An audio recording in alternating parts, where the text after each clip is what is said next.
인공지능이 일상이 된 시대, 이제는 많이 아는 것보다 스스로 질문하고 사고하는 힘이 훨씬 더 중요한 역량으로 떠오르고 있습니다.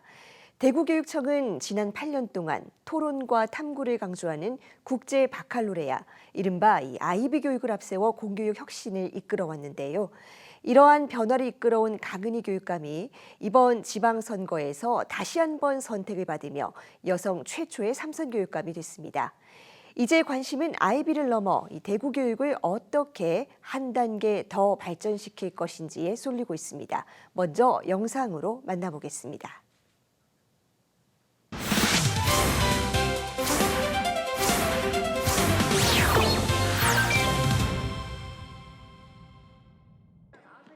국제 바칼로레아, 이른바 아이비는 토론과 논술, 탐구 중심 수업을 통해 학생 스스로 사고하고 학습을 이끌어가는 교육과정입니다. 스위스의 비영리 교육재단 아이비오가 개발한 프로그램인데 지난 2019년 대구에서 우리나라 최초로 공립학교에 도입됐습니다. 강은희 대구교육감 1기 때의 일입니다. 지난 7년간 꾸준히 확산된 결과 현재 대구에선 초중고 90개 학교가 아이비 교육과정을 운영하고 있습니다. 3기 강은희 교육감이 내세운 과제는 아이비의 장점을 우리 공교육에 맞게 발전시킨 한국형 바칼로레아를 정착시키는 겁니다. 하지만 해결해야 할 과제도 적지 않습니다. 국가 교육과정이 있는 상황에서 특정 국제 프로그램 의존도가 높아질 수 있다는 우려와 함께 아이비오에 지급하는 로열티 부담도 꾸준히 제기되고 있습니다. 또 아이비 교육과정과 평가 방식이 현행 대학 입시 체계와 얼마나 조화를 이룰 수 있을지도 중요한 과제로 꼽힙니다. 여성 최초의 삼선 교육감이 된 강은희 교육감이 이러한 과제를 풀고 한국형 바칼로레아라는 새로운 교육 모델을 안착시킬 수 있을지 관심이 모아지고 있습니다. EBS 뉴스 금창호입니다. 네, 2026 교육감 더뷰 교육감 당선인에게 듣는다. 오늘은 우리나라에서 여성 최초로 삼선 교육감 고지에 오른 강은희 대구 교육감과 함께 대구 교육의 비전과 과제를 짚어보겠습니다. 교육감님 어서 오세요. 네, 반갑습니다. 네, 세 번째 도전도 성공을 하셨습니다. 먼저 당선 소회부터 한 말씀 부탁드립니다. 네, 우선 저를 다시 한번 일하게 해주신 대구 시민 여러분과 교육가족 여러분께 진심으로 감사드립니다. 저에게 주어진 앞으로 4년 동안 새로운 도약과 마무리를 정말 우리 대구 교육을 위해 열과 성을 다하겠습니다. 네, 이렇게 큰 선거에서 이 3번이나 승리한다는 게 쉽지만은 않은 일인데요. 이 유권자들이 3번 연속 교육감님 믿어준 이유는 어디에 있다고 보십니까? 네, 아무래도 처음 선택이 쉽지 않으셨을 것 같고 두 번째, 세 번째까지 저를 선택하신 이유는 그동안 제가 했던 대구 교육의 여러 가지 성과들을 보고 다시 한번 믿어주겠다 이런 뜻인 것 같습니다. 지난 8년간 제가 대구 교육을 위해서 일했던 여러 가지 일들, 그 코로나 위기에서 어떻게 대처했는지 전국 최초로 전면 등교도 시행했었고, 그리고 제가 도입한 대구의 아이비 국제 바칼로레아 프로그램이 성공적으로 안착이 되면서 공교육을 좀 혁신하고 있다. 이런 믿음과 지지가 함께 했던 것 같습니다. 네, 이번 세 번째 임기는 그동안 해온 여러 가지 노력들을 잘 완성할 수 있는 그런 기간이 되어야 될 것 같은데요. 특히 이 많은 사람들이 아이비 교육 관심이 참 많습니다. 어떤 모습으로 발전을 하게 될까요? 단순히 국제 과정을 도입했는 그 수준에서 떠나서 우리 아이들이 개념을 기반으로 깊이 탐구하고 학습의 주도성을 키우는 공교육 혁신이 지금 현장에서 일어나고 있다. 그와 더불어 AI 시대에 우리 아이들이 어떻게 배울 것인가, 아이비의 학습 체계를 보면서 전반적으로 우리가 지금 하고 있는 2022 개정 교육 과정에서조차도 이런 학습법이 전체 확산이 될 필요가 있다. 그래서 아이비 2.0 시대를 앞으로 더 확장하면서 우리 교육청에서는 질적 고도화 그리고 교원 연수를 확산해서 보다 많은 학생들이 IB 프로그램의 혜택을 받을 수 있고 저희 교육청에서는 대략 30% 정도 IB를 좀 더 확산하겠다. IB는 관심, 후보, 인증 단계를 거치는데 지금 이미 90여 개의 학교에서 진행이 되고 있어서 충분히 그런 확산이 가능하고 이 확산이 IB뿐만 아니라 일반 학교에도 좋은 영향을 미치고 있습니다. 이게 이제 완전히 체계화하는 게 제가 남은 4년 동안 우리 교육계에 제가 헌신할 일이라고 생각하고 있습니다. 네, 이 IB 교육이 처음 도입될 때 굉장히 많은 화제를 모았던 우리 공교육 혁신의 어떤 신호탄을 쏘아올렸던 그런 정책이기는 합니다만 또 이번 선거 과정에서 또 여러 가지 지적이 나오기도 했습니다. 한편은 들어가는 예산이 좀 많지 않느냐, 그리고 선정되지 않은 학교와 선정된 학교의 격차 문제 이런 것들은 어떻게 보고 계십니까? 네, 우리 교육청이 IB 학교와 비IB 학교를 비교해 보면 우리 대구에는 IB 학교 그리고 미래 학교가 있습니다. 그리고 고등학교는 중점 학교들도 있고 연구 선도 학교들 굉장히 다양한 학교가 분포되어 있는데 그런 학교에 지원해 주는 비용과 IB 학교의 평균 비용을 비교해서도 유사합니다. 미래 학교가 평균 한 3, 4천만 원 정도 지원하는데 IB 학교에 관심에서 인정학교의 평균이 3,700만 원 정도 지원을 하고 있으니 특정 학교에 지원한다는 개념은 크게 염려할 내용은 아닌 것 같습니다. 이번에 제가 상기에 들어가면서 국제 바칼로레아 IB를 한국형 바칼로레아 KB를 제안을 하고 있는데 이미 IB를 통해서 그 기반이 마련되고 있어서 하지 않는 학교에도 아무것도 선택하지 않는 학교에도 KB를 적용하게 되면 훨씬 좋은 교육력을 제공할 수 있게 되기 때문에 IB의 자산을 KB로 이동해서 더 좋은 교육, 상향 평준화가 될 수 있는 계기를 마련했다고 보고 있습니다. 네, IB를 넘어서 한국형 바칼로레아 KB로 또 질적인 도약도 기대를 해보겠습니다. 예. 네, 이 선거 출마하시면서 1호 공약이 뭘까 참 궁금했었는데 온전한 성장을 책임지겠다.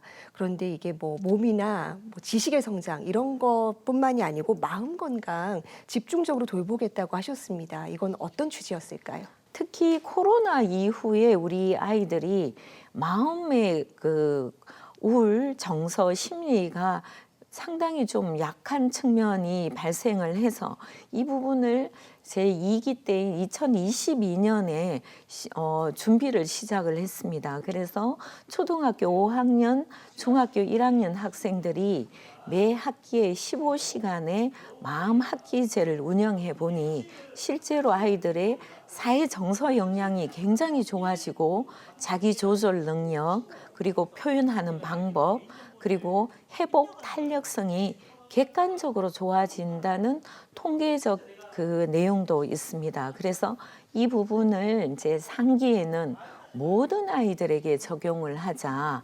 이제 초등학교 5학년, 중학교 1학년뿐만 아니라 고등학교 1학년에게도 확대하고 그리고 전 학년에게 미니 마음 학기제를 투입해서 우리 아이들이 사회 심리 정서 역량을 키우는 연습을 해주자. 마음 학기, 마음 교육 그리고 하드웨어적으로 아이들에게도 학교에 마음 쉼터를 만들어주고요. 그래서 마음 건강을 돌볼 수 있는 마음 약국이라든가 마음 처방 이런 것도 같이 진행할 예정입니다. 네, 마음 교육도 공교육이 책임지겠다라는 네. 구상을 들어봤고요.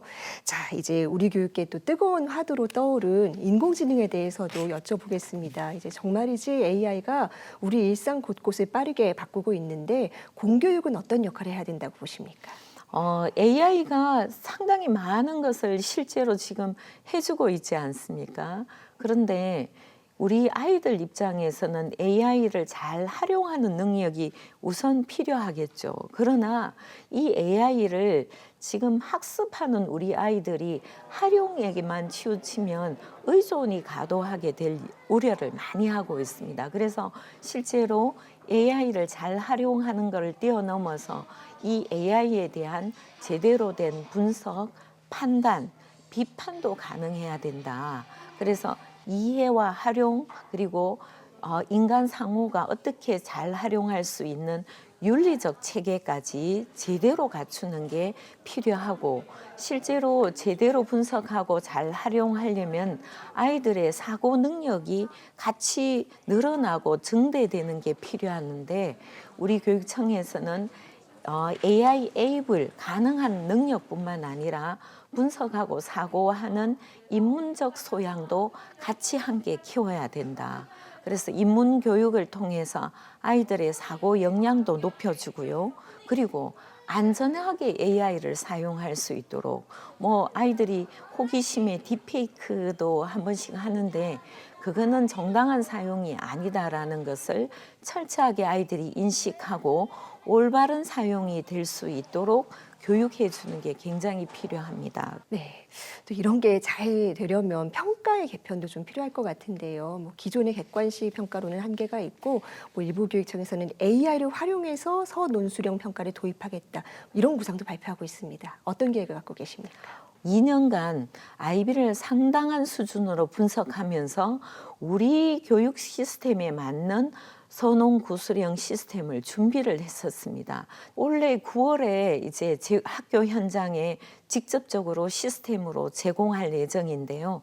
여기에서는 아이들의 이제 글자를 읽어서 스캐닝해서 읽어내는 아이들 글자도 굉장히 다양하잖아요. 그런 부분도 데이터베이스에서 구불구불한 글자도 제대로 인식할 수 있는 OCR 시스템도 별도로 제공하고 또 다른 아이들 혹은 AI나 인터넷에서 아이들이 이렇게 베껴서 인용했는 것도 구분할 수 있도록 그런 것조차도 시스템으로 제공해서 제대로 된 평가를 그래서 결국은 아이들의 사고를 깊게 해주려면 지식뿐만 아니라 이러한 내용을 어떻게 체계화해서 구술하고 서술할 수 있는지 이게 굉장히 중요한 시대여서 예전에는 논서술형 평가하면 이런 문장이나 이런 단어가 있으면 이거는 채점이 만점이야 이렇게 했는데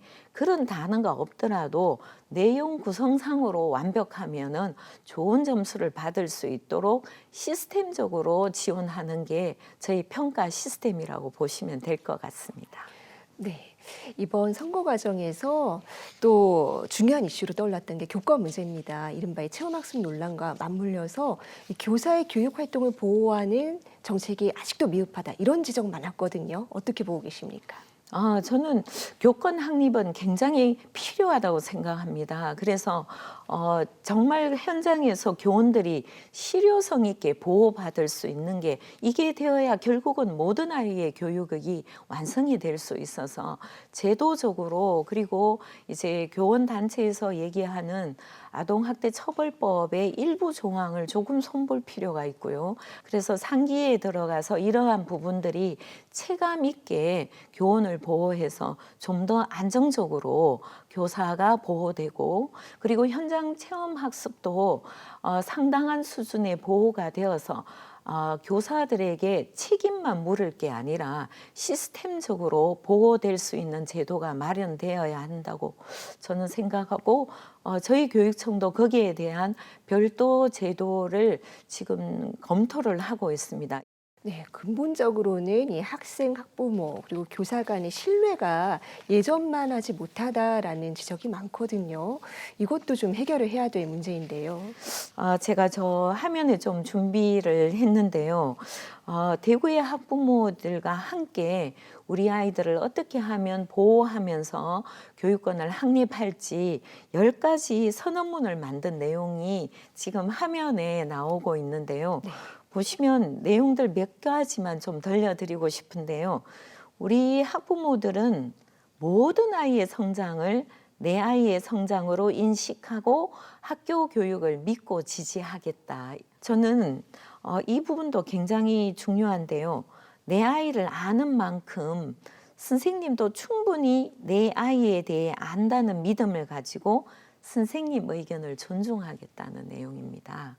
이 10가지 내용을 하나하나 살펴보면 내 아이를 키우면서 내가 학교에 선생님께 어떠한 태도로 만나야 되는지, 그리고 또 선생님들은 이런 학부모 선언을 보고 우리 아이들을 어떻게 교육해야 되는지, 교육의 3주체 선생님, 학부모, 학생이 서로 믿고 신뢰할 수 있는 환경을 만들어주는 게 저는 제도를 넘어서 서로의 신뢰관계 회복이 가장 중요하다고 생각합니다.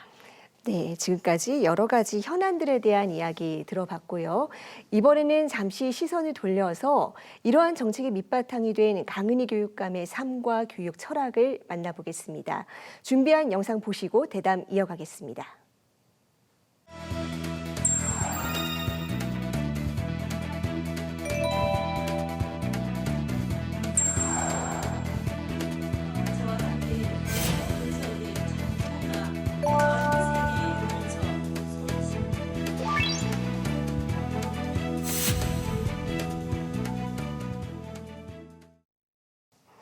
네, 교사부터 기업인 국회의원, 여성가족부 장관을 거쳐서 이 교육감까지 다양한 길을 걸어오셨는데요. 이런 다양한 경험이 지금의 교육 철학에 어떤 영향을 미쳤다고 보십니까? 교육만 바라보는 게 아니라 교육 외적 상황에 대해서 굉장히 포용적으로 볼 수 있는 그런 통찰적인 부분을 저한테 좀 상당히 경험적으로 제공해 준 것 같습니다. 코로나 때 전면 등교를 결단할 때도 굉장히 제가 IT 기업을 했기 때문에 굉장히 과학적인 분석을 했었거든요. 네. 그런 분석을 통해서 CEO가 결단하듯이 전면 등교를 망설임 없이 결단하는데 굉장히 그 부분에 많은 경험적 도움을 받았고, 그리고 뭐 군의의 통합학교를 한다든가 IB를 도입하거나 지금 이제 KB로 가는 데 있어서도 제가 경험했던 부분이 시험적 도전이 어떻게 하면 더 완성하면서 할 수 있는가 용기를 주고, 그리고 좀 시각을 넓히다 보니까 교육만 바라보는 게 아니라 이 교육을 받은 아이들이 성장해서 어떤 삶을 살 것인지에 대해서 상당히 밖의 세상을 사는 부분에 대해서 제가 살았던 삶과 같이 비교하면서 길을 열어주는데 상당히 저한테는 경험적 내용들이 도움이 되었던 것 같습니다. 네, 이런 다양한 경험들이 아마도 이 참신한 정책들의 밑바탕이 되지 않았나 싶습니다. 네. 자, 이제 마지막 3번째 임기, 이 최초의 여성 삼선 교육감 임기가 끝났을 때 어떤 교육감으로 기억되고 싶으십니까? 네, 제가 이제 교육감을 하면서 이제 모든 아이를 놓치지 않고 다 품어가겠다. 다품 교육이 1기 때의 슬로건이었거든요. 그래서 12년을 마치면서 모든 아이들에게 어떤 교육적 혜택을 주었는지, 그때 우리가 잘 배웠다. 그 잘 배움이 다음 미래 세대가 길을 찾아가는데 정말 실질적인 도움이 되고, 제가 뿌렸던 이 씨앗이 열매가 되어서 대구 교육이 대한민국 교육 수도를 넘어서 정말 이게 세계적 교육과 세계적 배움이 일어날 수 있는 시스템이 만들어졌다. 이 얘기를 정말 마지막 평가로 꼭 듣고 싶은 소망이 있습니다. 네, 이제 정말 이 답을 찾는 능력보다 스스로 질문하고 탐구하는 능력이 중요해진 세상입니다. 이 대구 교육이 쌓아온 이런 변화들이 우리 공교육의 새로운 가능성으로 이어지길 기대하겠습니다. 네, 공교육만으로 교육이 충분하다. 이 마지막 소망이 이루어지기를 제가 기대하고 있습니다. 네, 감사합니다. 오늘 말씀 잘 들었습니다. 네, 고맙습니다.